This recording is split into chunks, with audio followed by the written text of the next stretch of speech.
Hi, my name is Joe, and I'm a home decor overspender. Hi, Joe. I made a breakthrough. I found HomeSense. It's unreal. So many brand name sofas. I bought one. Oh, wow, really? It's okay. The prices, so low. Lighting, unexpected. Rugs, handcrafted. Wall art, eclectic. I go back like every week. No, it's always different. New unique decor, same great savings. Every time you go. Field trip. HomeSense. Standout pieces, outstanding prices. And we appreciate you joining us in the chat. Kevin Moonlick, Trust Divine Mercy, 11, how are you? Project Blue Book, nice to see you as we continue on here. Scrolling on down, Video Game Player, nice to have you back. And who else we got? Rich Hilke's here, everyone. Rich Hilke.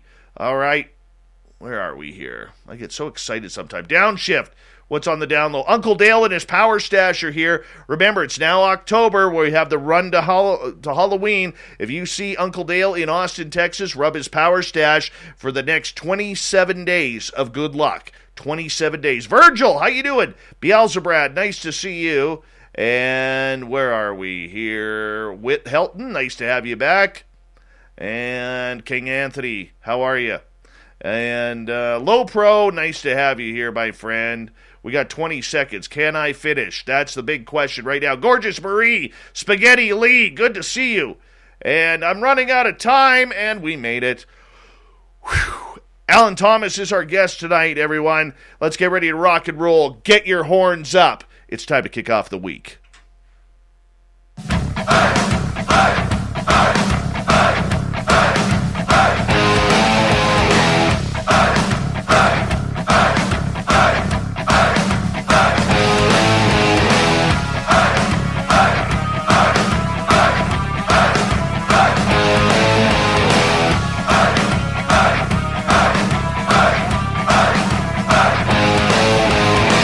From the mountains of central British Columbia to you listening around the world, this, my friends, is Spaced Out Radio. I am your host, Dave Scott, sitting in the captain's chair of SOR headquarters. We welcome you to tonight's show on our terrestrial affiliates around North America, digitally on TalkStream Live, Revolution Radio, and KPNL. How you doing out there? All of our archives are free by going to youtube.com/Spaced Out Radio. Do us a favor, hit that subscribe button. You can follow us on Twitter at Spaced Out Radio and on Instagram, Spaced Out Radio Show. Our website is spacedoutradio.com, where we have a plethora of features for you, including rocking out to Bumblefoot and reading up on Captain Shirk's SOR Newswire. Tonight's show is brought to you by Chive Charities. Help make the world 10% happier by visiting Chive Charities today. You can find them on our website. Our good friend Alan Thomas is back tonight. We had him here a couple of months ago. Now, normally I usually like to take 5, 6, 8 months before I bring a guest back, but I was just so impressed with Alan's storytelling and the fun that we had on the air, the reaction from our audience in the chat rooms and online, that I said, screw it, we got to bring him back early. We definitely do, so that's what we're doing. Now, Alan is a Sasquatch investigator out of the beautiful state of California, but he's also had some paranormal experiences and is really into the UFOs. So we're going to run the gamut with Big Bad Alan tonight, and we bring him on in. Alan, how you doing, brother? Good to see you on Spaced Out Radio once again. I got you on mute. That's my fault. That's my fault, trying to do too much at once. How you doing, bud? Man, I'm doing great. How are you doing, Dave? I am doing fantastic, man, and I'll tell you, it's been a long week. It's going to be a long week for me this week, but that's okay. I'm just very excited to have you here kicking off the week. You know, I was looking at the schedule over the weekend, and you know, sometimes you look at the schedule and you're kind of like, oh man, like who do I got on Monday night? And then I looked and I was like, oh, this is the way I want to kick off a week. This is totally the way I want to kick off a week. So thank you. Oh, you're welcome. It's great to be back. And I enjoyed the first time so much. I'd like to be a regular, maybe even. Well, you know what? We got to start doing more panels when it comes to cryptids. That's for sure. We definitely do. And I definitely want you there. And of course, the hunky Nate Rudd from Washington State as well. You know, Nate used to bench press like 500 pounds. It looks like it. Yeah, and that was with just his pinky fingers. He was like this, you know. He was like that, but that's okay. That's okay. I'll tell you, though, I had a good week. Got some firewood, getting ready for winter. Got some firewood yesterday. I got some swag today. Oh, I want to give a quick shout-out, if you don't mind, to our good friend, our good friends at the Rattler. Okay? Now, I got a lot of people out there who think I'm full of it when I say, hey, you're not on terrestrial radio. Oh, hell yes, we are. Hell yes, Saga 960, KZFX, KZAX, we got the Rattler, WQEE. Well, Len over at the Rattler, Len Novin, can't wait to meet this guy. Apparently he's just a party animal, and we're going to party it up in Vegas. He's coming to our SOR party when we finally get to it. But he puts out a nice post with the rundown of the nights and has us on the overnights out there on the Rattler 97.3 FM in Apache Junction, Arizona, which also bleeds into Phoenix, which gives us a massive, massive target audience for this show. So we are real thankful to Len giving us a shout-out tonight. So just had to get that going and had to get that out there. A big thank you to Len and Chuck and everybody who else takes a chance on us, man. I tell you, I would love to see more radio stations get as excited about having us on like the Rattler and all the other stations, Saga 960, man. It just makes it so much better. So that's a little shout-out right there. Little shout-out. But for our audience members who may not know about you, Alan, you know, you're an experiencer, you're an investigator, you're a little bit of everything. How'd you get started in all this? Let's put up a little reminder here. Well, for me, it was seeing a Bigfoot in 1987. And then about a dozen years ago, something like that, I didn't know that there was anybody around that experienced a Bigfoot. And I hooked up with some guys that I found that like to go out Sasquatching, but they also like to go alien hunting and ghost hunting and all this other stuff, paranormal everything. And we hooked up and we started doing a show called Paranormal Central, where we interviewed, David Paulides, Ron Moorhead, all kinds of people, several different times. And it got me hooked. I was absolutely hooked. And for you, being an experiencer, being a little bit of everything that's kind of going on there, man, what's your favorite? What's your favorite? Because we all have a favorite. For me, it's Bigfoot, only because I saw one. I watched him for like a couple hours, but then I've also seen UFOs. And but my favorite's Bigfoot. Second favorite, UFOs. I'm pretty much the same way, but I don't have a number two. I don't have a number two whatsoever. I just love these topics. I love talking about them. I love hearing about people's experiences. When you hear people's experiences, today it seems like we are becoming very angry in this field, and we want that damn proof. We want that photo. We want that video. And even though we're going to get that photo, we're going to get that video, we're going to tear it apart and call it fake and call it a bunch of BS and rip it apart left, right, and center. But you know what? For me, man, I've taken a step back, and I really enjoy the stories that people are telling us. And I don't think we take enough time anymore to just sit back and relax and enjoy the woo a little bit of these crazy encounters that people are having. I agree. And actually, before the internet and all that, that's all we had. You know what I mean? And TV shows, and everybody knows how that is. They write them and everything, and it's all dramatized and rewritten. It's not really the original story. But I always liked going and talking to people face to face. And now we get to do it on like how we are tonight. We're almost face to face. I'm looking at the camera and hearing you, and I love it. I mean, I'm absolutely addicted. Well, you know what? I'm addicted too on it, dude. And do you have a favorite story of someone else's that you've interviewed over the years that just really stuck with you?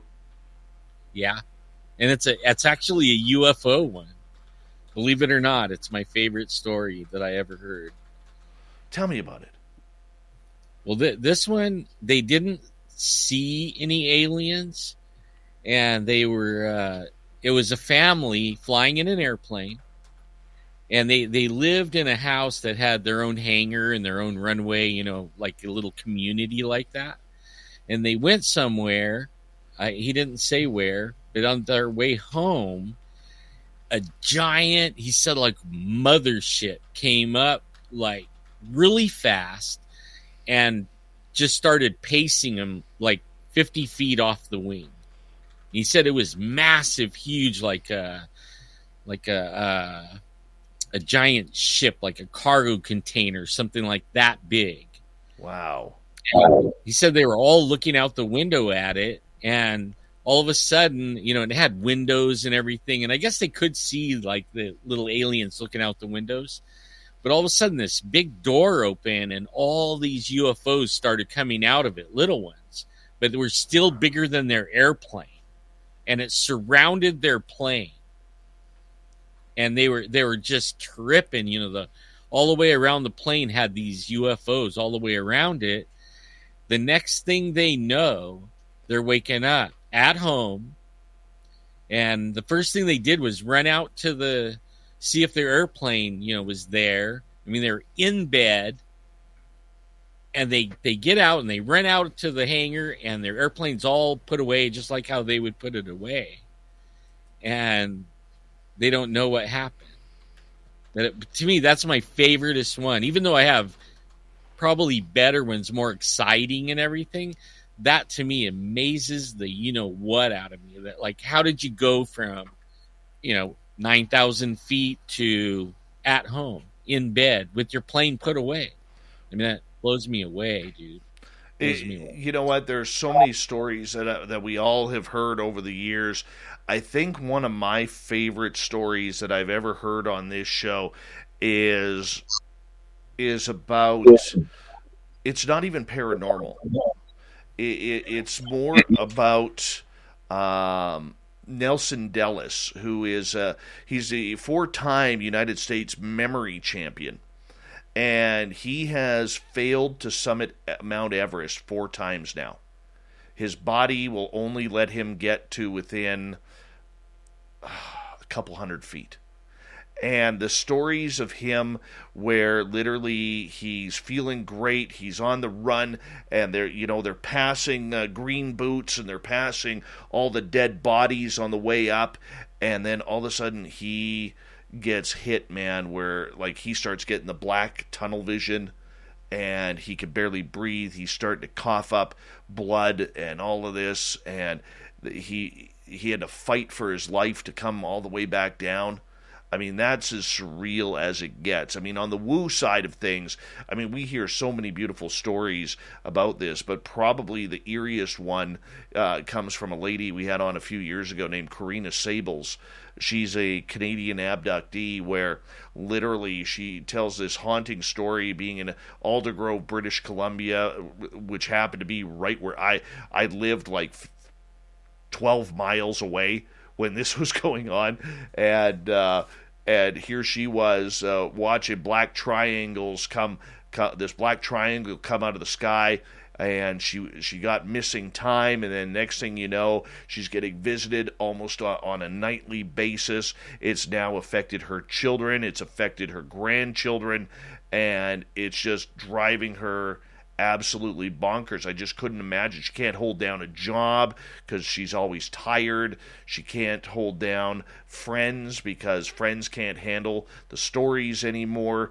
And, you know, I mean, talk about an impact on a life, this ET contact, man. I mean, that's what we're dealing with. It changes people. Just like seeing a Bigfoot, you're changed forever. You can't go in the woods anymore and be relaxed, you know, like go lay down under a tree and go to sleep. And I mean, I know so many people now that have encountered the aliens, and their whole world gets turned upside down. They get called crazy. Even they freak out, you know, they got to be home before dark. All kinds of weirdness, you know, they're afraid of, like they don't go outside. even though it doesn't help, these things come in their room with them. And I mean, and you know what I found is the aliens actually like attach to families, and they might skip over a generation, but they always will be around that family. Almost like demons. Demons do the same thing. Yeah, I noticed that. What do you think it is regarding this commonality, this family lineage? What do you think's causing that?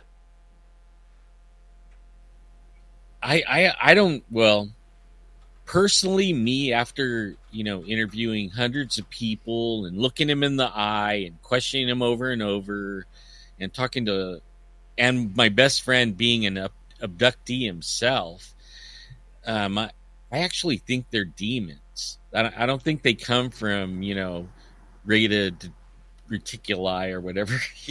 I don't think they come from there. I think they're here all the time, been here, and they lie like crazy. Like my one of my friends, you guys probably all know her name's Heidi Hollis. Yes. Yeah, we were talking about, she would do the UFO section of our show, and she was telling us one time off camera, how we sit around and chat off camera, and she actually was channeling aliens. That's how I even found out about her. Like, as soon as the internet came on, I was searching aliens, and I came across Heidi and the Hat Man and aliens, but she was channeling aliens. Well, when she realized she thinks the same thing I do now, that they're more demonic than anything. But they came into her house, and she heard them in there, and this is after she quit channeling them. And she went in, and there was like 5 of these little weirdo dudes, in her living room, and she started freaking out on them and telling them they had to get out. And one of them was picking up a picture of her nephew off the table or a bookshelf, and he was looking at it, and she ran over there and took it from him and punched him to the ground, right? Punched this alien right to the ground. And when he fell, he turned into her nephew, of the age the nephew was, and was saying, don't hit me, sounding just like her nephew. And then, she knew that it wasn't really her nephew, even though it would have, she said it could have made her think it was her nephew. It was that good. But only the picture, he was 12 years old, and really he was 32. So he turned into the 12-year-old nephew and fell on the ground like, don't hit me. And she chased him out of her apartment. And that, I don't know why they want to follow certain families. Maybe somebody did something, or I think once you get it's almost like the Bigfoot thing. You have an encounter, and then after that, you're like prone to have more encounters with them. And it's the same with the aliens. You have an encounter or an abduction, and then after that, they come for you. And a lot of times I find out, like, you don't even know you were abducted. They wipe your memory, and you might have been abducted 1,000,000 times and you don't even know it. You go to bed, you go to sleep, you're abducted all night, you don't know, and then you wake up in the morning. And then sometimes you're awake when they abduct you. You go through the wall, and you remember some bits and pieces, and then you're waking up. And that's almost the story for almost every alien abduction. Unless you wake up on the table. I know I have some stories of that, but... Oh, it happened to me, dude. It happened to me. What, dude? Yeah, man. It happened. It happened to me. I'm trying to get rid of, just for our audience here, I'm trying to get rid of this echo that's going on here, and it's annoying me in my headphones, and I'm trying to work with it. And I got Chuck our audio guy, he's working on it from his end, and we're trying to figure it out right now. So just bear with me on it here. Like that, hearing myself right there.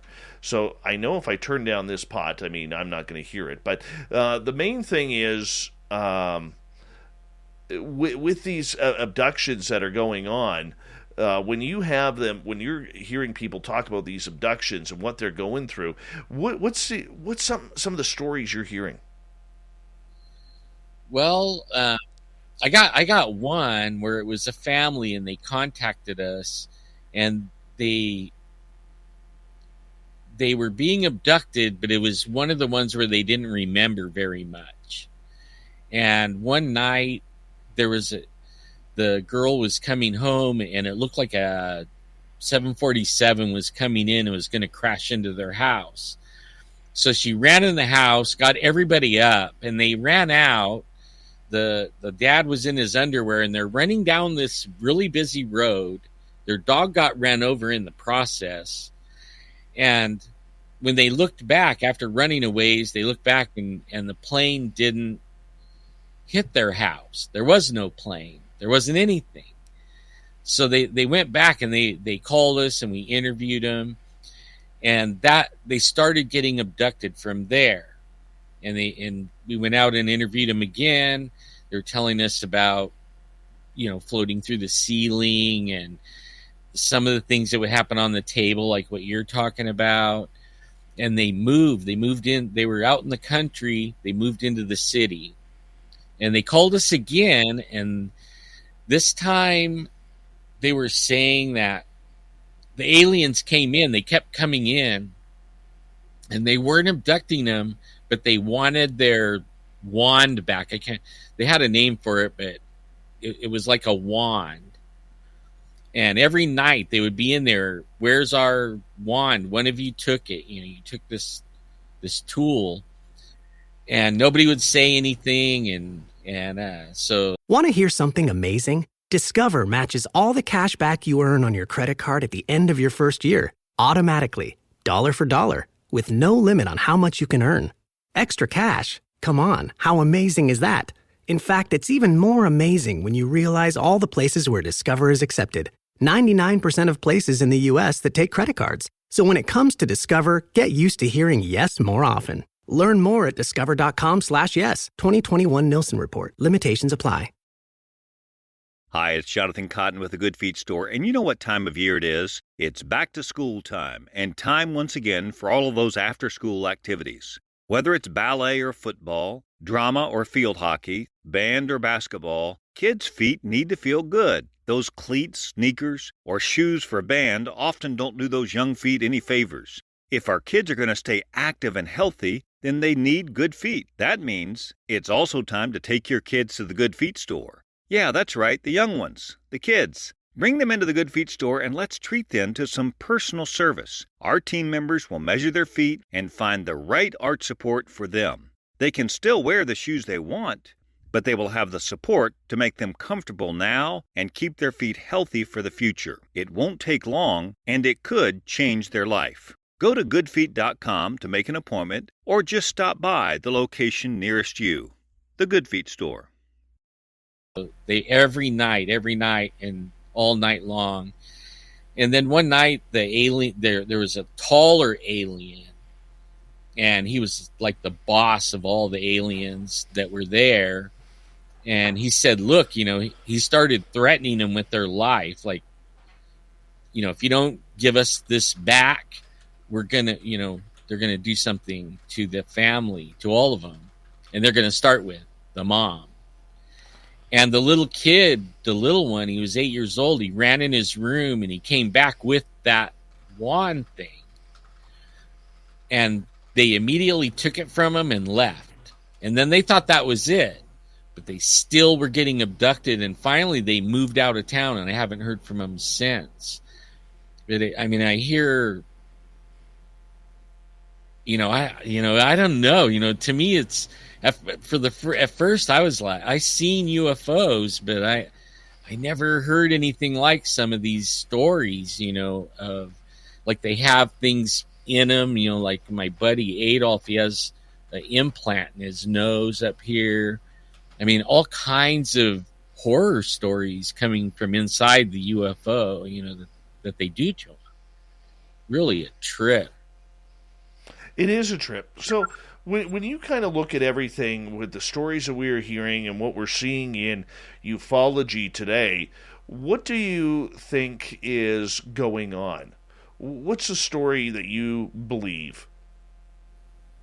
I believe that they're here not to be nice to us or anything like that.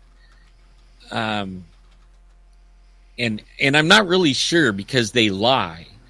Like they tell people stuff and show them things, and then they change their story. Like way back, like I have interviewed some people that were abducted way back, like the 50s, and one of them is he was burned. The light shined through the window, and it burned him, and he didn't even know it.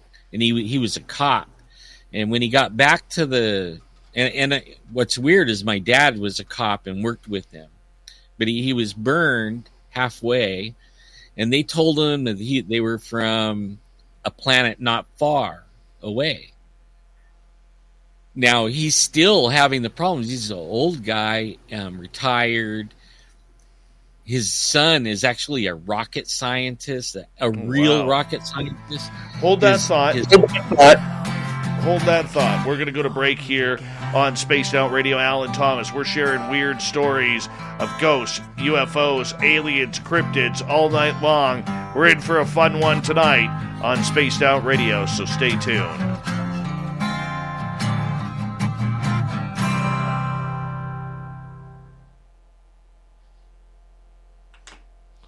Alan, give me a second here because I just got to call my my audio guy.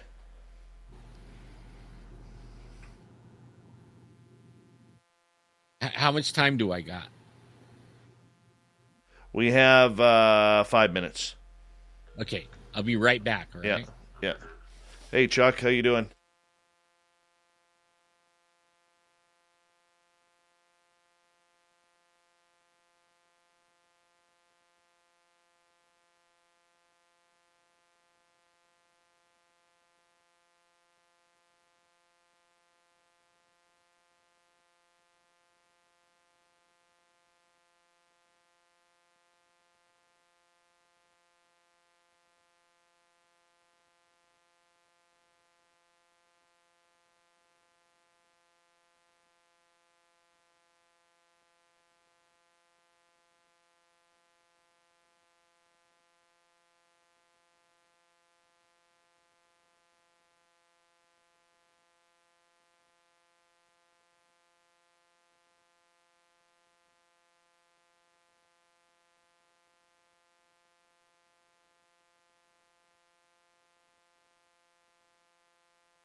I'm on mute.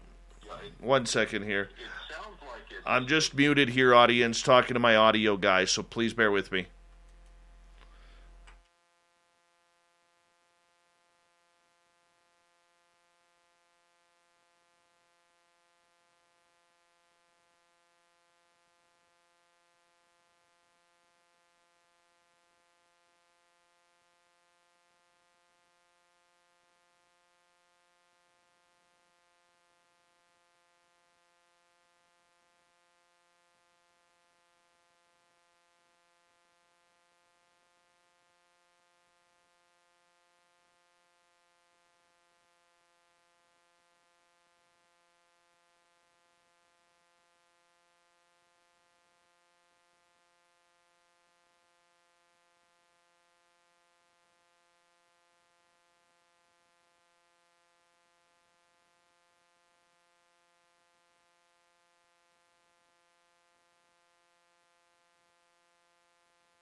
like for instance, I'm potted up here.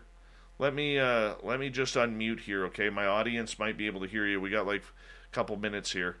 Let me just. Oh, of course, it's not letting me.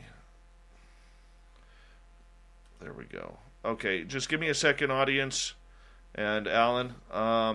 So No problem. for instance, I'm seeing on my board right now it start to light up.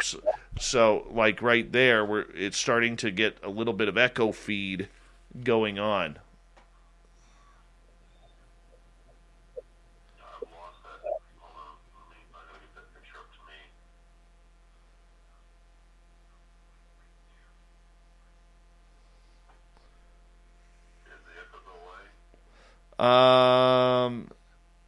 Like, see how it spiked there for a second? Yeah, but you don't hear it anymore? No, I'm not hearing it, no.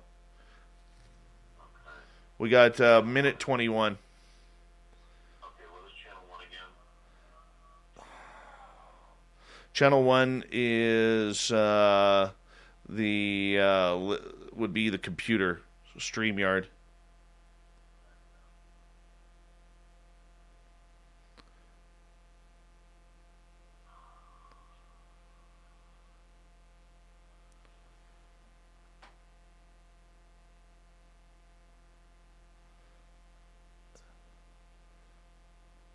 Yeah, you seem to be coming back on that. Yeah.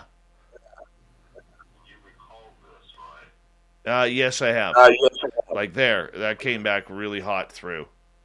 We got about 30 seconds. Okay, well, you're going to live with us for now. Maybe pot it down a little bit. You sound Okay. pretty loud. Okay. We'll work on it maybe tomorrow. Okay. Okay. Bye.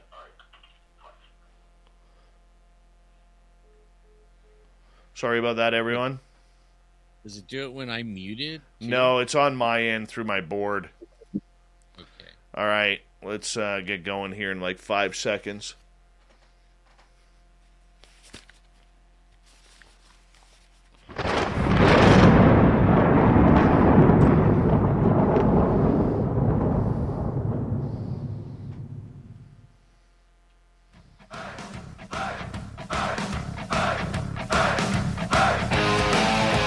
Second half hour of Spaced Out Radio is now underway. My name is Dave Scott. Thank you so much for taking the time to join us. We really do appreciate earning your listening ears. Want to remind you that if you miss portions of this show or others, check out our free archives by going to youtube.com/Spaced Out Radio. Do me the favor, hit that subscribe button. Our website is spacedoutradio.com, where we have a plethora of features for you, including rocking out to Pumblefoot and reading up on Captain Shirk's SOR Newswire. Follow us on Twitter at Spaced Out Radio and on Instagram, Spaced Out Radio Show. We continue on tonight with our good friend Alan Thomas. We're talking UFOs, aliens. Now, Alan, right before the break, you were telling a story about your dad and your dad's friend. Oh, the sheriff.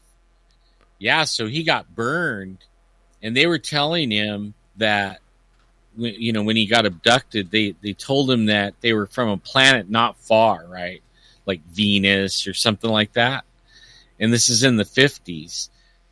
Now, fast forward, I was interviewing him probably about 4 years ago, and we were going to have his uniform tested and see what's inside the uniform, if there was anything left of it.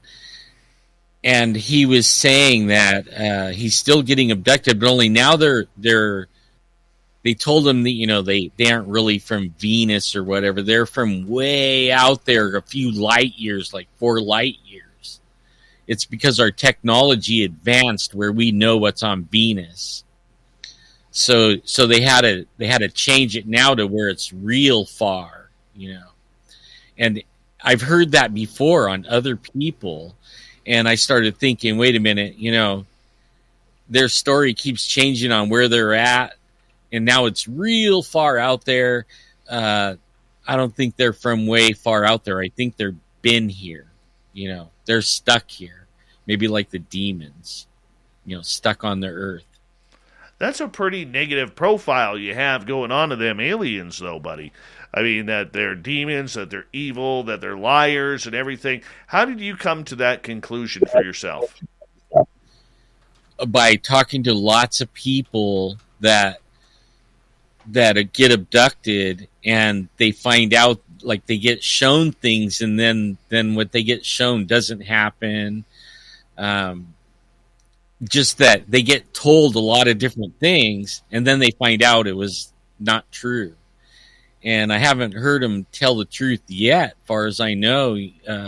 Everyone, I mean, they never talk to me, but the people are finding out they don't tell the truth.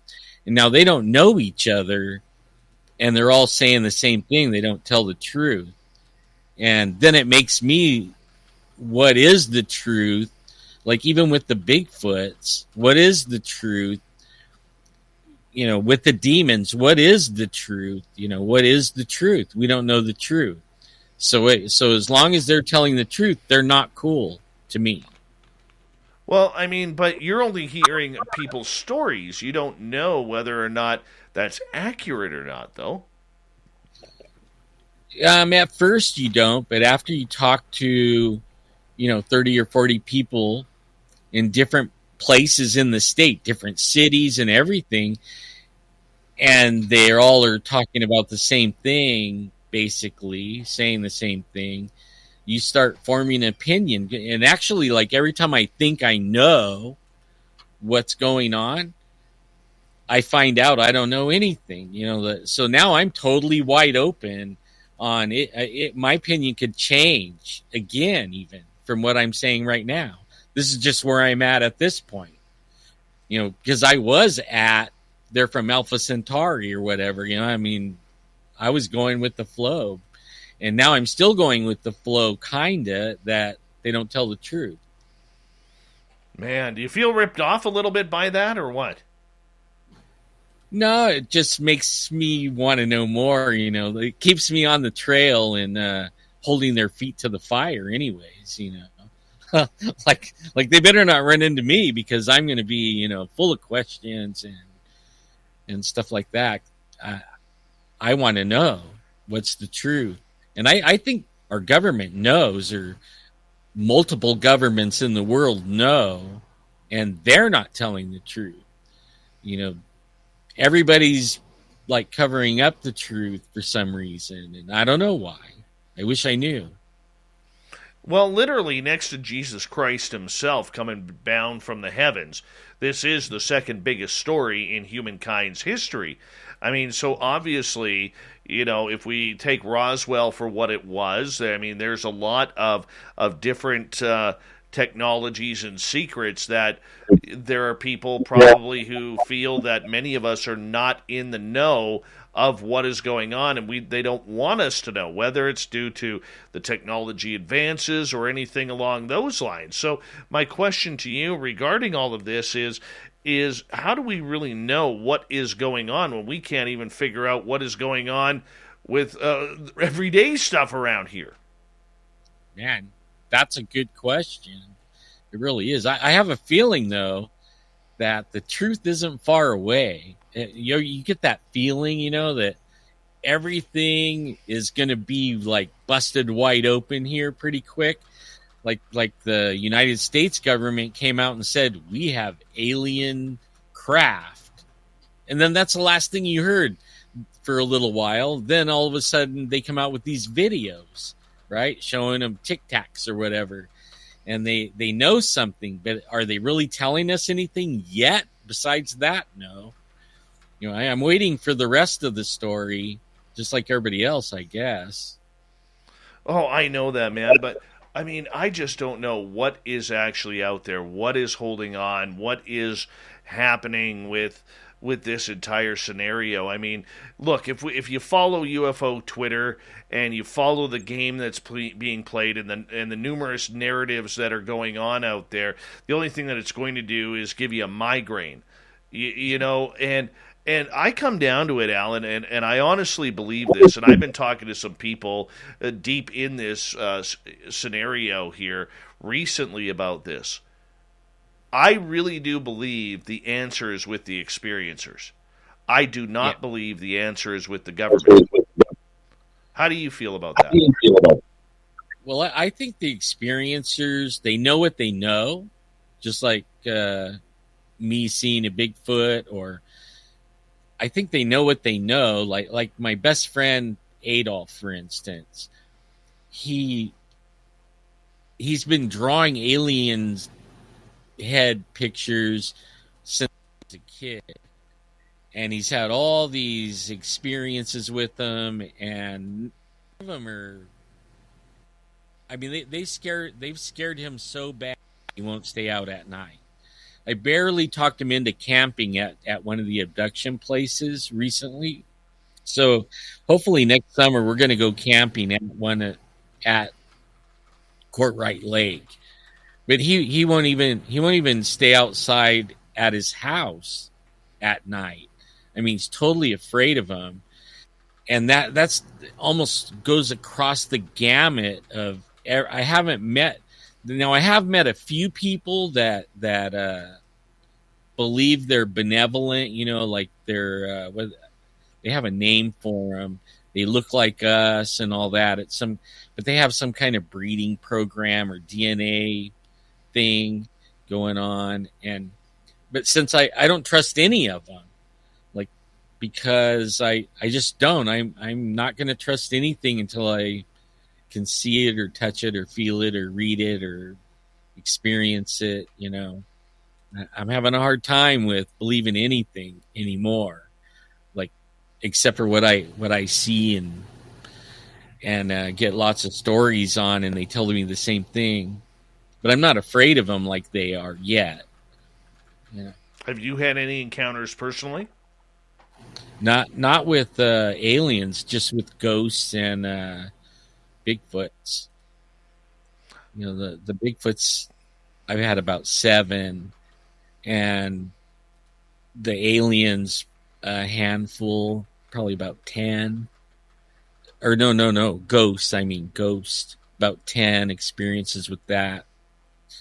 But hanging out with alien abductee all the time, we do everything together. His buddy, they were camping. I'm friends with him, and he's still getting abducted. It's cost him relationships, several relationships, because once they start having, you know, girlfriends or get married, then they become abductees after that. And sometimes their exes still get abducted after, so they never had any abductions, and then they continue to have it after they split up, thinking that's going to end it, you know, the ex does. And I don't know. I know that most everybody is afraid. Most everybody I know. Well, I think we're afraid because we don't know what is going on. We don't know how it's happening, and it's out of control. Whether or not there is some scary elements of it, I would agree with that. I'm not going to sit here, oh, it's all peace, love, and light, and they hand us daffodils and tulips afterwards. I'm not going to sit there and say that, you know, because I know from my own personal experiences, as well as much like you, interviewing a number of people over time who have had these issues, I am noticing that, you know, there are some scary aspects to this that we just do not know or understand. That being said, I'm wondering, you know, in regards to the entire scenario here with ET abduction, you know, and the stories you have heard from your friends and people you've interviewed, you know, what's the commonality outside of the fear aspect that they are going through? I think the most common part is experiencing the aliens show up and then waking up and not know what happened in between. That's the most common thing that of all the experiencers that I've talked to is they start to have an alien experience and the aliens are there. They go through the wall and then they wake up. You know, and that's the most common thing. is that one. And it's like, why do they suppress your memory? What are they doing to you? I actually believe they're doing some kind of a DNA thing, because they're always going after their, when you do get the people remember what happened on the ship, they're going after the women's eggs and the men's. Get running this fall at Dunkin' with $2 medium iced coffees from 2 to 6 p.m. Try any of Dunkin's delicious iced coffee, like their signature original blend. Or treat yourself to mocha, caramel, or the fall favorite, pumpkin. Always freshly brewed, made just the way you like it. Make time for happy hour and enjoy a $2 medium iced coffee from 2 to 6 p.m. Washington, D.C. runs on Dunkin'. Participation may vary. Limited time offer. Exclusions apply. Get running this fall at Dunkin' with $2 medium iced coffees from 2 to 6 p.m. Try any of Dunkin's delicious iced coffee, like their signature original blend. Or treat yourself to mocha, caramel, or the fall favorite, pumpkin. Always freshly brewed, made just the way you like it. Make time for happy hour and enjoy a $2 medium iced coffee from 2 to 6 p.m. Washington, D.C. runs on Dunkin'. Participation may vary. Limited time offer. Exclusions apply. Semen. I don't know how to say it real nice, but that's usually what they're going after. And then I've talked to a couple of like Adolf, his girlfriend. She was pregnant. They got abducted, and then all of a sudden she wasn't pregnant, and she was like 4 months pregnant.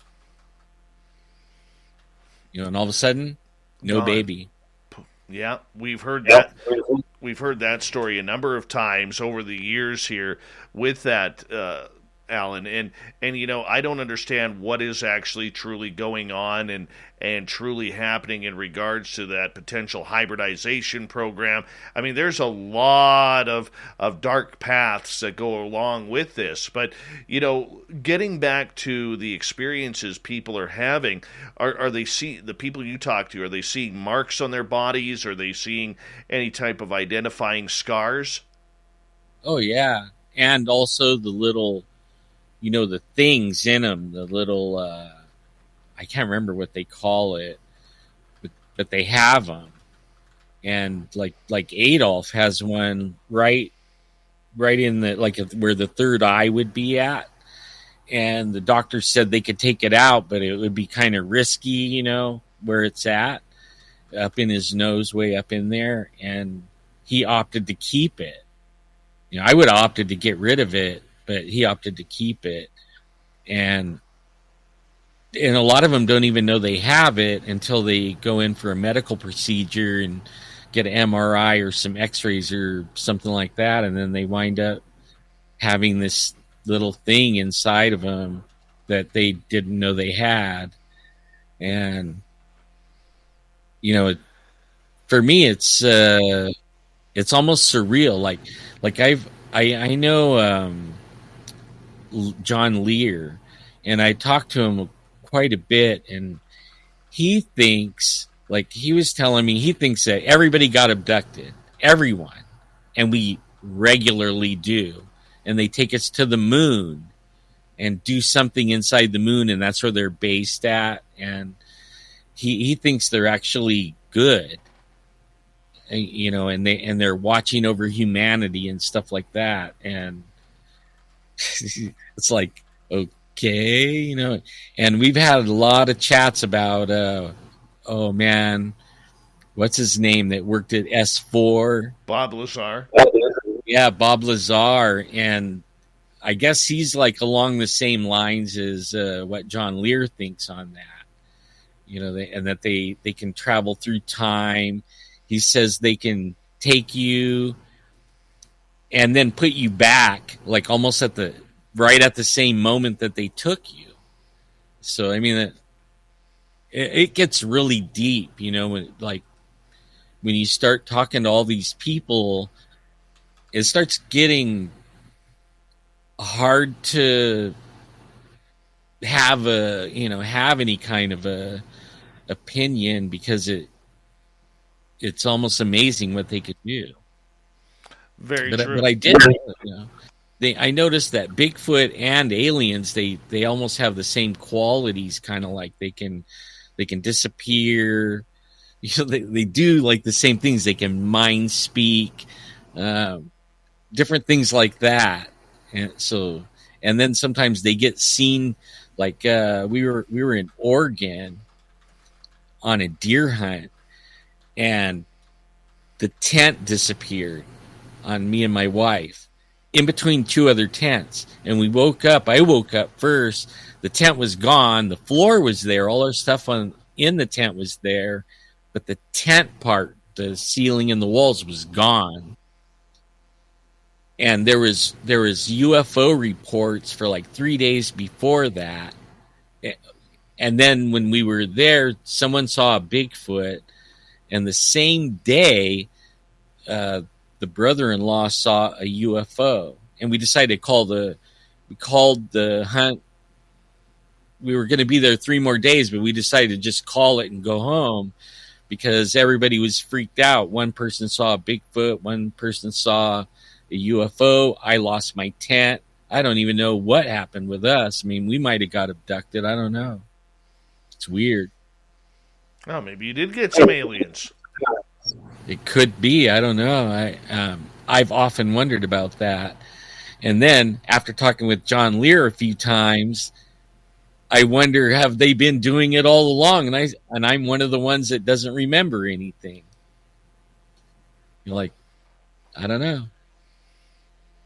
We've got about 5 minutes here to go before we got to go to break at the top of the hour. Alan Thomas is our guest tonight on Spaced Out Radio. We're going to continue with the UFO talk until the top of the hour. We'll get into some paranormal stuff at the second hour of the show. But for you, what's the biggest secret of all of this that you want to know?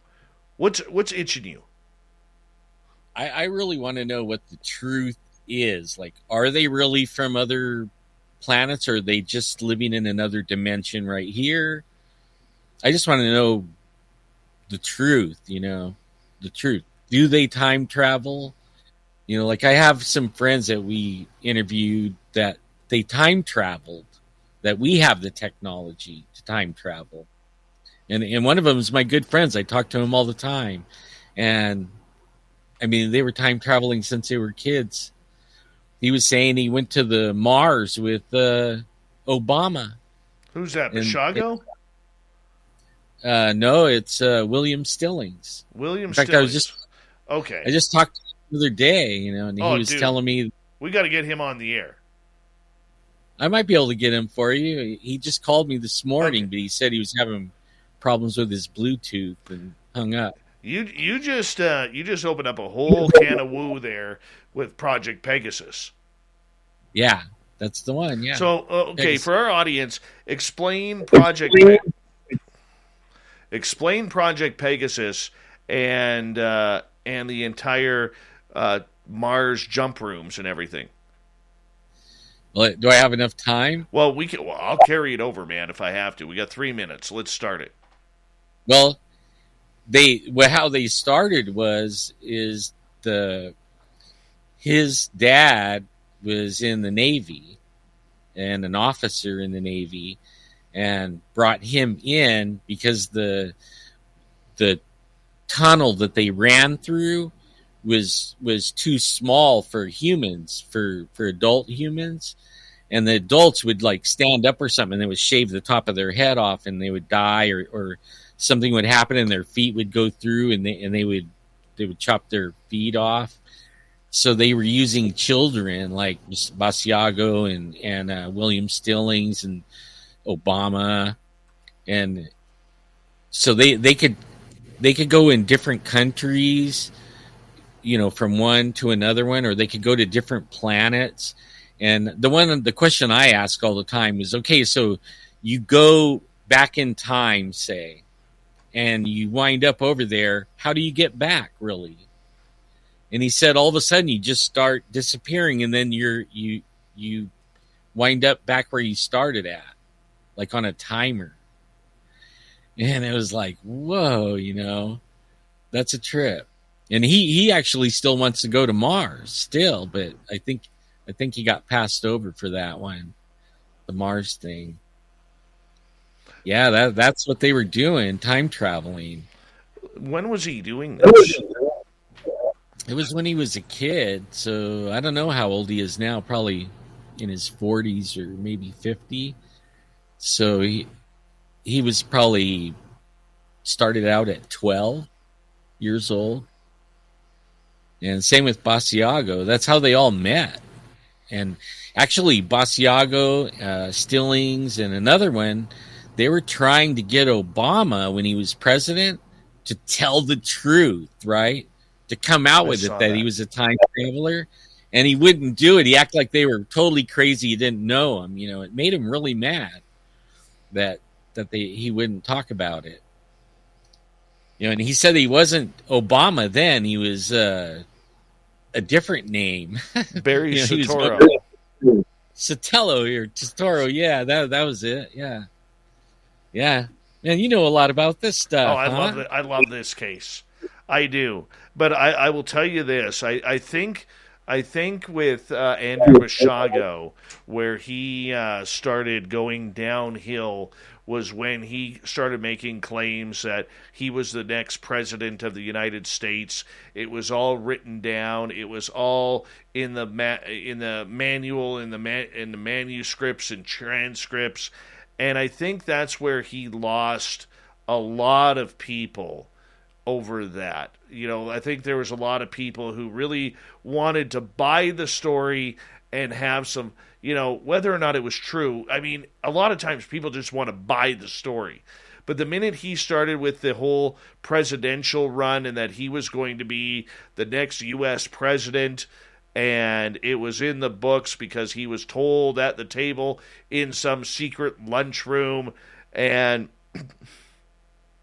then it didn't happen in 2016, that's where everybody kind of threw Basiago in the garbage and said, you know what, you're full of it. We're not listening to you anymore. I mean, the guy runs as an independent in 2016.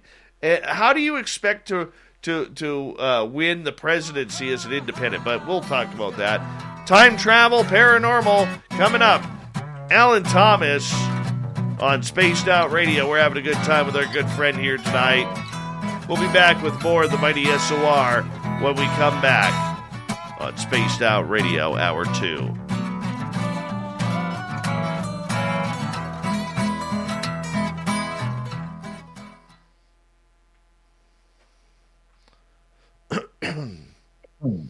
All right, we're clear. So just for our audience out there, I just want to remind you guys, we are having some audio issues tonight that we are working on. We're going to have to punch right through it and be strong and tough. So I do apologize if you hear an echo coming through. Try that.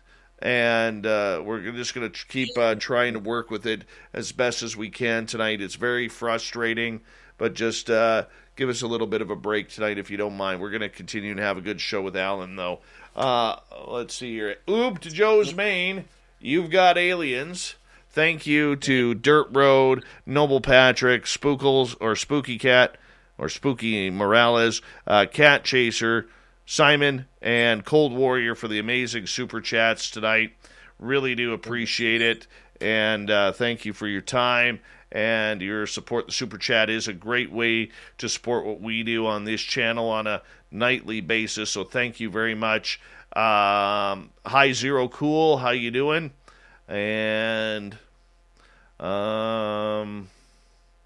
else has come in? We got a lot of new. Oh, there he is. Are you on the square? Are you on the level? Are you ready to stand right here, right now, before your Davo? There we go. With that fucking echo. It's aliens, man. Totally aliens. Actually, it could be the internet. I've been having trouble all day. No, this has been happening recently. It's coming through my mixing board. So there's something open on my mixing board that we need to take a look at. We'll have to do that tomorrow to try and get it cleared up. Does it have Bluetooth? No. Show you my mixing board. Cool. Yeah, so Hey. this is your channel right here, that where my audio is coming through. And my audio should not be coming through your channel, and yet it is. Right. So that's the issue. That's the issue. Yeah. See, I have a little bitty, it's not bitty, 12-channel mixer I'm going through. Mm-hmm. But I just one line in and then the USB to the computer. Yeah, well, it's kind of cool. But Peter Steins, how are you? Who else is here? Black Dragon has arrived. Who else is coming in? We got a lot of new listeners in here tonight, and I apologize once again for the little bit of audio issues that we are having. I seen some of my followers in there. Yeah, man. Reno, how are you? Welcome to our channel. If you're new here, just to give you guys a quick breakdown, we are a live radio show, so we do take commercial breaks at the top and bottom of the hour. And because of that, that's why you get this little banter kind of in between. And if you're new here, do us a favor, hit that subscribe button, ring that bell. Hi, Jeff Steve Garvey. How are you? And, we are here 7 days a week from 9 p.m. Pacific to midnight Eastern. And we're having a lot of fun bringing these topics to you. So continue to rock and roll with us. We'd really appreciate it. And go from there. And but we're working on an audio issue tonight. I do apologize. Normally it's not like this, but it is what it is tonight. It is what it is.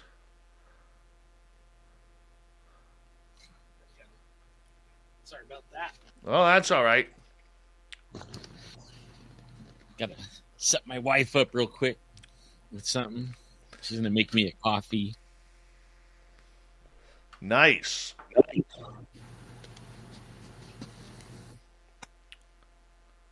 Ross Smith, how are you? Yeah, it's so cool.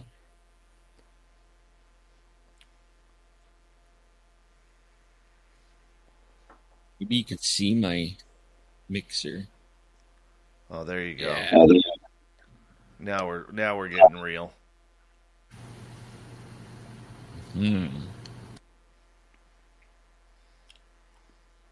Oh, this is so frustrating for me. Oh, I hate when that happens, man. So frustrating me.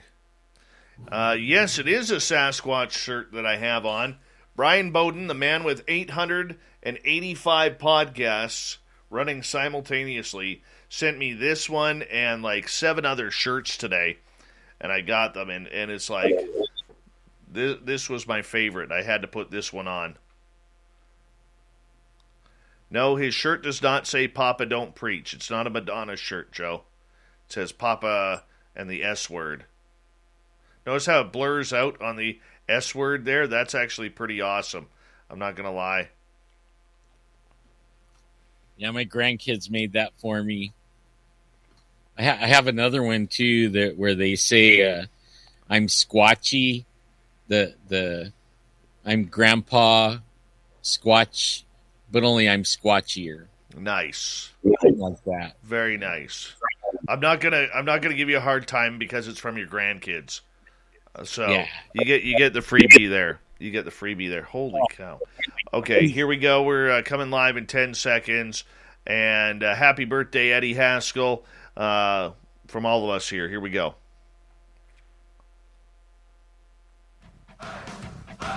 You're listening to Spaced Out Radio with Dave Scott.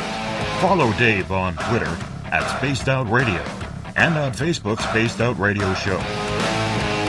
Here we go with hour number 2 of Spaced Out Radio tonight. My name is Dave Scott. Thank you so much for taking the time to join us. We really do appreciate earning your listening ears wherever you are on this beautiful planet we call Earth. Hi to everyone listening in on our terrestrial affiliates around North America and digitally on TalkStream Live, Revolution Radio, and KPNL. All of our archives are free by going to youtube.com/Spaced Out Radio. Do me the favor, hit that subscribe button. The Desert Clam has set the password for tonight in the SOR Space Travelers Club. Imbrute. Imbrute is your password. Use it wisely, space travelers, as the clam sets the password each and every night right here on Spaced Out Radio. Our website is spacedoutradio.com. We have a plethora of features for you, including rocking out to Bumblefoot and reading up on Captain Shirk's SOR Newswire. Follow us on Twitter at Spaced Out Radio and on Instagram, Spaced Out Radio Show. We continue on tonight with Alan Thomas. He's a podcaster, researcher, investigator, and you know what? Pretty proud dad and grandpa, too. Hanging on out with us, talking all things weird and strange. We're going to get into some paranormal here because you've had some wicked paranormal experiences over the years as well. A lot of them. I actually had ghost things way before Bigfoot. Wow, thank you. Look at that. His yeah. wife brings him a nice coffee for the studio there. A little bit of cream in there. Probably a couple teaspoons of sugar. Oh, yeah. How did you know, man? You're psychic. You are a double-double kind of guy, man. Yep. So tell us about your first paranormal experience. My very first one, I worked at a mall, and I was security, and they gave me the 4 to midnight shift. It was like 4 to midnight, midnight to 8, and then 10 a.m. to 6 p.m. That was my schedule for like 2 years. I didn't know if I was sleeping. I didn't know if I was, I didn't know what I was doing because I had such a weird schedule. But on one of the nights after the mall closed, they had a little truck and I could drive around in the parking lot. And I was out there just having a good old time driving around in this empty parking lot, huge parking lot. And there was some maintenance guys inside vacuuming. And one of them gets on the radio and he starts telling me to knock it off, quit doing something, and I was laughing at him and making fun of him. And he kept saying, man, knock it off. Like, it is not funny. You're not funny, So I thought I would sneak in there and see where he is and what's going on and try to find out really why he's getting so upset with me on the radio. And I was messing with him really hardcore. And when I went into the mall, I went into the center. Welcome to Modern Life, a brand new podcast from Fidelity Investments that's here to help you live your best life. From marriage and parenting to choosing a career and deciding how to invest your time and money, each week you'll hear stories from incredible people about triumph, change, and discovering their purpose. Search Modern Life wherever you find your podcast and hit follow or subscribe for new episodes. Fidelity Brokerage Services, LLC, member NYSE, SIPC, 900 Salem Street, Smithfield, Rhode Island, 02917. What you doing? Trying on glasses with Zenni's 3D virtual try-on. Wait, are those the actual prices? I say get all of them. Seriously, why not, right? Oh, now I want new glasses. Zenni.com. Quality prescription glasses starting at $6.95. Center part of the mall, like the main entrance, I guess. And they have these big, like Macy's on one side and big box, store on the other side, J.C. Penney's or something like that. And I could see that he was all the way down by the Macy's, vacuuming way down there. And I had just locked all the doors to that, but I didn't see him. He must have been just almost to the doors, like 20 minutes ago. So I don't want to scare him. He's got his headphones on, listening to music, and I'm walking down there, and I start following the electric cord to him, and I get down there, and I don't really want to scare him too bad, so I kind of didn't walk right up on him and tap his shoulder because I think he would have died or something. So I I made a big circle around him and got in front of him. As soon as he see me, he ripped off his little earphones and he started yelling at me, like, man, dude, you're scaring me. Like, you got to quit doing this, man. I mean, like, you got to stop. I'm like, stop doing what? And he's telling me, you know what you're doing, and we're standing right over his vacuum. It's still running, right? It has like a drive thing on it. So he could sit there and just spin, but he could also push a button and make it go, like self-propelled. And we're sitting there, all of a sudden it shuts off. And he looks at me, and his eyes get really big. And he's like, looking at me, he says, like, that's what you were doing. I'm like, oh. I go, well, I didn't do it. So then we started following the wire back, and it went back about 200 feet down the mall, and it was unplugged. It was like, whoa, I told him, well, maybe it was just ready to fall out. You were at the end of it, So we walked back to the vacuum. We didn't plug it back in. We just walked back to the vacuum, and we're standing there, and now he's freaking out because I didn't do it. And he said that it happened like 15 times that it would be unplugged, and he'd have to go all the way back and plug it in. I'm like, wow, that's a trip. And while we're talking about it, the vacuum came on. It was like, whoa, dude. Something plugged it in, And then while we're standing there freaking out on that, there's 10 mall doors that I just locked 20 minutes ago. They all flew open. And like, bam. And then how they go slow close. And they all came back and closed. And I just took off running down the mall. That was it for me, man. I ran down and I got in my little truck and I was on the radio telling him, you're on your own, man, because I'm not hanging out in here. So then I'm like, I have to go check those doors. I can't leave them all unlocked. I have to go look. And so I drove down there, and then I jumped up on the curb and I drove the truck up to the doors. Normally I don't drive on the walking area, the sidewalk and everything. But I drive all the way up there, and then I pull in where I could reach over and grab the door out the window and shake it. They were all locked. So then a week goes by, and as soon as I lock them all up, I don't go back in there. I'm staying out, right? I'm not going to let anything happen. That freaked me out. That guy quit. Like 5 days later, he quit. So, and I'm getting ready, like I'm on my 4 to midnight shift again, and we leave one door of the mall on the main entrance open so that the managers and workers, when they close up and count their money or do whatever, they could go out that one door. And then I just stay right there until I can lock that door.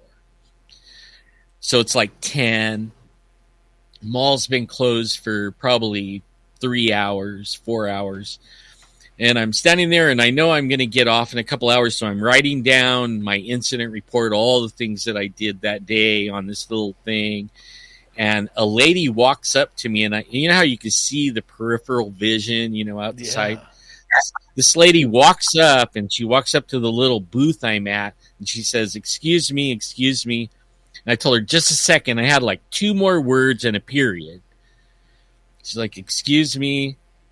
And I'll be right with you, And I finish it. I put the period. I turn and look at her. And right when I look at her, she just went. Disappeared. Yeah, man, I ran like the wind. And I was out that door and way out in the parking lot. I ran way out there. I watched her just fade out like smoke. And that's just a few things that happened in that mall. That mall that we had workers walking off left and right. They started to add on to the mall, and they're doing a construction thing. And I was looking at the blueprints one day in the middle of the night. It was my midnight to 8 in the morning shift. And I was in the construction side of this extension. And me and my buddy, one of the other guys, we were racing the electric platform things, you can go up and down on the platform. And we were racing them around, and I realized there were some blueprints down there. So I went down there and was checking out the blueprints, and it had a history kind of like of all the mall being built.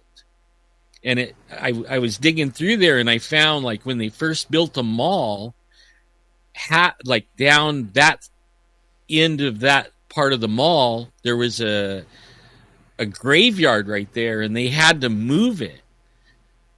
And so they moved it to build the mall on that end.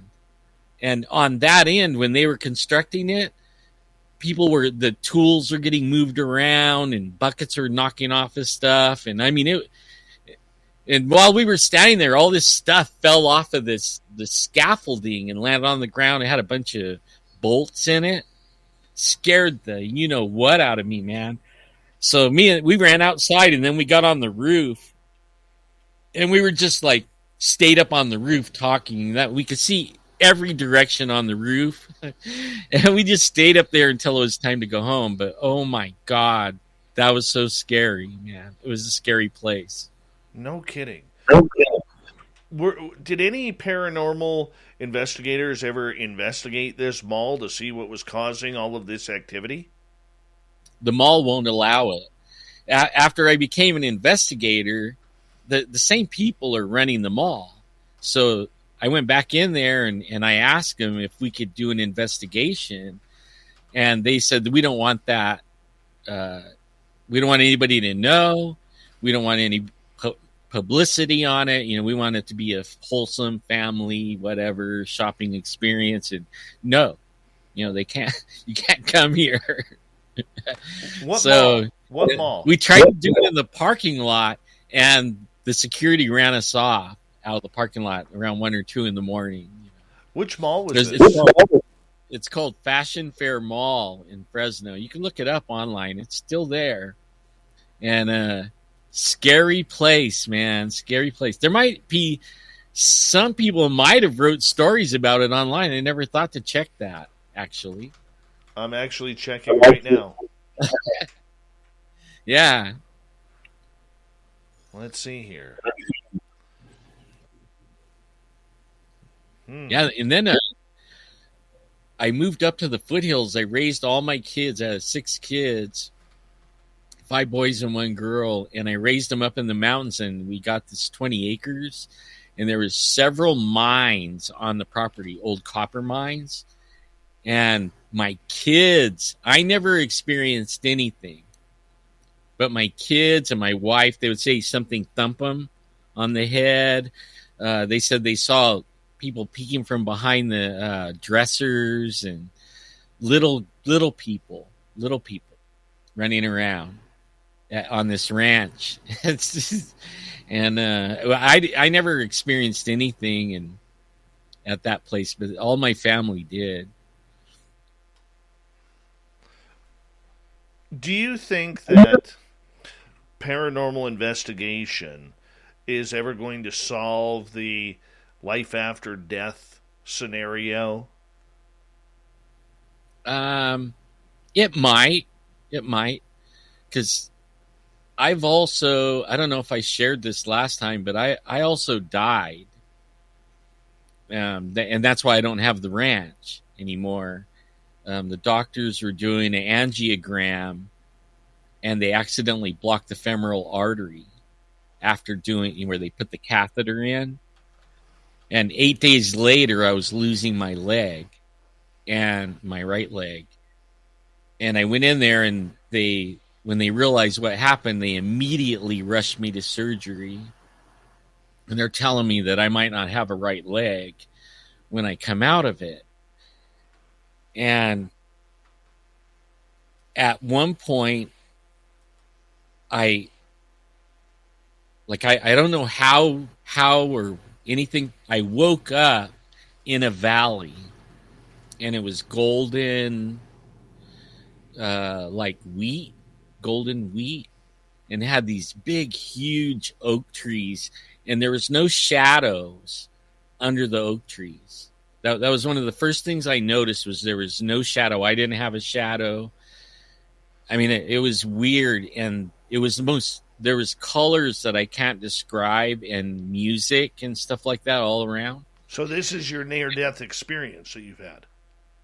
Yeah, and then I'm standing in this valley looking around, and then off in the distance, there's these beautiful snow-covered mountains, and I'm a mountain guy, right? I grew up in Yosemite and raised my kids in the mountains, and I still go to the mountains, like that video I showed you earlier, and it's in the mountains. And so I'm looking at the mountains, and I think to myself, man, you know, if I ever get back here, wherever this is, I'm going to go check out those mountains. As soon as I thought that, I was in the mountains. And I was standing there looking at these beautiful forests. And, you know, when you're in the forest, it has a smell that is, I love. The smell of the pine trees and the forest and the ferns and everything. I mean, it just makes this really beautiful smell. Well, where this forest it was off the hook, you know, I'm standing there going, I mean, I'm taking it in. I'm like, man, I never smelt anything so great. You know, I mean, this is the best forest I ever smelled in my life. And I started doing like a turn, you know, all the way around. I'm going to do a 360 and just take this whole forest in, you know, and I'm taking these deep breaths and everything. And as I get 180, I realize I'm overlooking the valley that I was just in. And I could see the whole valley. And all of a sudden, a thought occurred to me that what if I was supposed to meet someone? And here I am all the way up in the mountains. And what if I was supposed to meet someone? Like, that freaked me out. Like, oh, no, I'm missing something. You know, I missed something. So I thought to myself, oh, man, I should have never, you know, left. As soon as I thought that, I was standing back in the valley, and there was these two light beings standing there, and they were pure light. Like, if it would have been my real body, this body, it would have burned my eyes out. They were so bright white. And I realized if I could go, you know, if I squinted my eyes, I could actually tell it was two guys in like Roman kind of looking clothes. And I mean, with like, they had a sash, and this part, it was like a white robe, but it only went down to like their knees, and they had a big leather belt, and they were talking to me in their mind. One of them tells me, mind speak, right? He tells me, are you done? You know, and I'm like, in my mind, I'm like, what? I don't even know where I am. You know, all these thoughts are going through my mind. Like, am I done? Like, what kind of question is that? Like, am I done? Like, I don't even know where I am. I don't know how I got here. I have no idea, you know. And then he says it again, like, are you done? I'm like, I didn't answer him, right? I didn't know what to say. Like, I don't know. I have no idea if I'm done. Like, I don't know what you mean by am I done? And before I could even like say anything, I was going to speak with my mouth instead of thinking it. I didn't know they could read my thoughts. It never occurred to me. And all of a sudden he says, what about your wife and your kids? It was like, oh, you know. And then I started thinking about my wife and kids, and I could actually see where they were and what they were doing right then. I mean, I could see right where they were, all of them. And I was like, whoa, you know, I mean, like really blown away. But then when I noticed that all of a sudden I got sucked up, like a vacuum sucked me up. It just like, and I started going backwards really fast. I mean, really fast. And I slammed into my body. It was like, boom, like that. And then I opened up my eyes, and the doctor's face was in front of me, but his face was upside down to mine. Like, his eyes are here and his mouth is there. And he's like, stay with us, like that. And then I just crashed out again. And then I woke up in the recovery room, And they're standing there like, oh, good, you're waking up, And he started telling me I died twice. They had this little thing with a button. He goes, you could push this every 6 minutes for pain, but not yet. We have to tell you these things, right? You still have your right leg. I'm like, oh, I started, yeah, wow, oh man, I do, And they told me all this stuff, and okay, you can push the button. He hands it to me, beep, gone. And then I don't know how many days I remember waking up, and it would be different times. There would be different people in there in the hospital room, and I wake up, and I, beep, gone again. And I don't know how long I did that, right? I don't know how long. But that's my story that I know that someday we're all gonna know, right? And when we die, we'll know for sure. I think when we die, we will know. We don't die. I got to tell you, man, out of all the experiences that I have had of the weird and strange, the one thing that I haven't had is a near-death experience. And I am very, very thankful of that. And I think it's because I have an absolute God-fearing fear, no pun intended, of death. I do. Now, I have had interactions twice with the angel of death. But I will tell you, man, I'm not ready. I'm not ready for that at all. I kind of like this living thing, Yeah, but only you're not dead, man. I mean, you don't die. You live. In fact, over there, after you leave this realm or whatever you want to call it, that realm is more real than this realm. And you're alive. You could travel at the speed of thought. I mean, you can know anything you want. Like I was thinking things that I didn't talk about, but I was thinking about things, and as soon as I thought about the question, the answer came to me, and I knew. Not me, man. Like I knew that I was dead, like because I asked myself, like, am I dead? Yeah, the answer came, I'm dead, but not dead, right? My body is still somewhere else. It's dead, but only what gives us life inside of our body is over there. And more life, like traveling at the speed of thought, knowing anything you want to know, anything. I mean, all the questions we have right now, they would know.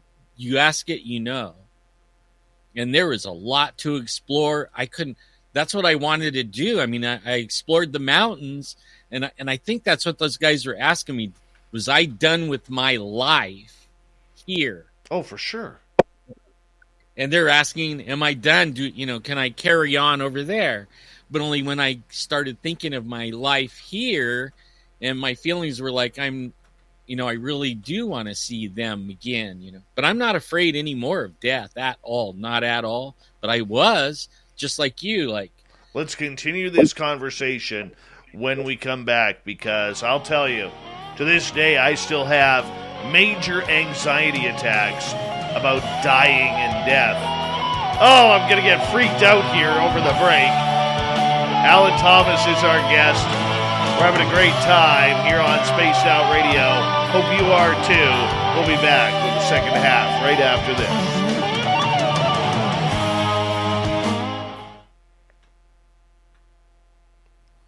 Scaring the shit out of me here, dude.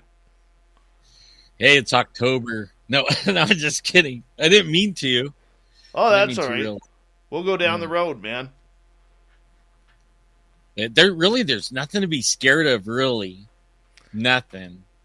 I've talked to a lot. Now, I seek out people that have near-death experiences now, and I've probably read 1,200 near-death experiences, and I've talked to probably a dozen people that had near-death experiences.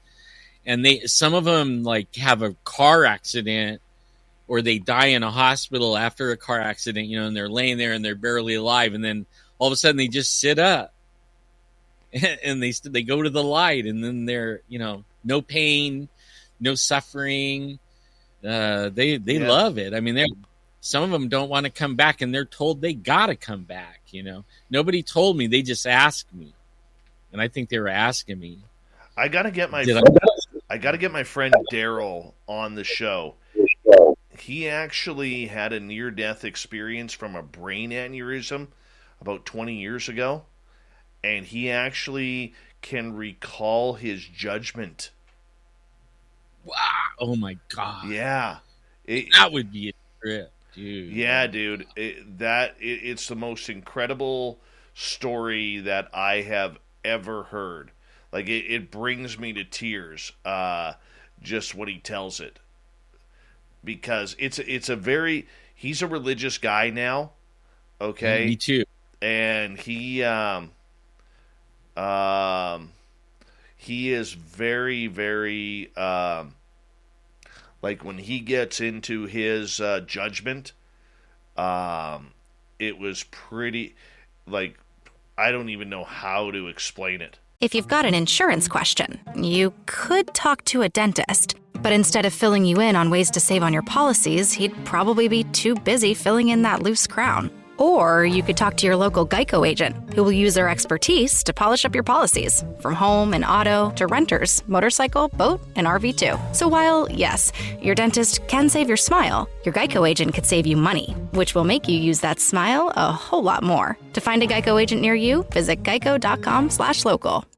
Get running this fall at Dunkin' with $2 medium iced coffees from 2 to 6 p.m. Try any of Dunkin's delicious iced coffee, like their signature original blend. Or treat yourself to mocha, caramel, or the fall favorite, pumpkin. Always freshly brewed, made just the way you like it. Make time for happy hour and enjoy a $2 medium iced coffee from 2 to 6 p.m. Washington, D.C. runs on Dunkin'. Participation may vary. Limited time offer. Exclusions apply. I don't even know how to properly... I could not do that story justice. Well, one of the things I thought about was I was worried about that. Like, I heard about getting judged and all that stuff, and it all depended on if I was going to stay or go, right? If I was going to go through that. But I did find out that all the things that we think are important is not important over there. Right. The only thing that's important over there is how you treat people and how your heart is, right? Like where your heart is. And that is what mattered, The weird part for him was he said the judgment was like being in a courtroom where he looked over to his left and literally he was staring at Satan. And he looked to his right, and Jesus was beside him. And he said he never saw God. He said he saw the two cherubim that were beside it, and but he said he was too embarrassed to look at God. And he said the devil on this desk had this giant book. This giant book of every sin that he committed from the day that he was born. And basically he had like Jesus standing there as his lawyer saying, "Hey Dad, don't worry about it. I got this one covered. Don't worry about that one, Dad. I remember I died for this," and all of this stuff, right? And apparently the judgment lasted 10 human days or something like that. And he was in a that would kill me. He was in like on this side. Oh, that fucking echo. He was in like a fetal position in his like almost like a paralyzed fetal position in his hospital room, and then all of a sudden the doctors were telling his wife you couldn't make it, and then at the end, and I'm paraphrasing the story here very poorly, at the end of his judgment, he said he heard God speak to him and say, "Daryl, you've been forgiven for all of your sins. I'm going to give you the choice. Do you want to come in to heaven, or do you want to or do you want to go back down and live your life? And Daryl said, God, he goes, my son is just 2 years old. I really want to raise my kids, go back and raise my kids. And he said all of a sudden it was like a snap of a finger. He was in his body, out of his coma, and his body was straight, and everything was back to normal. And his doctors were like, what the hell is going on here? Hold on, my friend. We got 3 seconds.